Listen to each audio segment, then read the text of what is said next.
যাচ্ছে, কত মেয়ের বোবা কান্না চোখের পানিতে এই জমিন সিদ্ধ হচ্ছে, তার কোনো হদিস আমাদের জানা নাই। এই ধর্ষণের ঘটনার জন্য শুধুমাত্র আইনকে শক্ত করা একমাত্র সমাধান নয়। আমরা বলছি অশ্লীল কালচার যে ওটিটি প্ল্যাটফর্মের মাধ্যমে ফ্রি সেক্স লিভিং টুগেদার প্রথা এই সমাজ ব্যবস্থাকে পিছিয়ে তুলেছে, অক্টোপাসের মতো চারিদিকে যে অশ্লীলতা ছড়িয়ে দেওয়া হচ্ছে তারই এক প্রতিচ্ছবি এই লজ্জিত বাংলাদেশ, এই ধর্ষণের বাংলাদেশ দেখতে হচ্ছে। আমরা লজ্জিত। এই দেশের শিক্ষা কাঠামোকে ঢেলে সাজাতে হবে, এই দেশের কালচারাল সিস্টেমকে নতুন ভাবে চিন্তা করতে হবে। একটা করাপ্টেড কালচার, একটা করাপ্টেড এডুকেশন সিস্টেম দিয়ে কখনো একটি সোসাইটিতে এ জাতীয় ফৌজদারি অপকর্মগুলো বন্ধ করা সম্ভব নয়।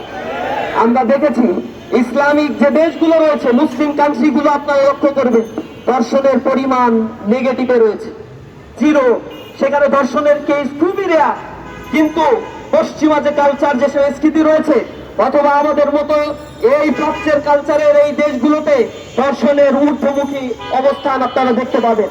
ইউরোপ আমেরিকার কালচারের দিকে আমরা তাকালে দেখতে পাই সেখানে ফ্রি সেক্স লিভিং টুগেদার প্রথা চালু হওয়ার কারণে 50% 60% সন্তান জন্মগ্রহণ করে, but they don't know who is their father.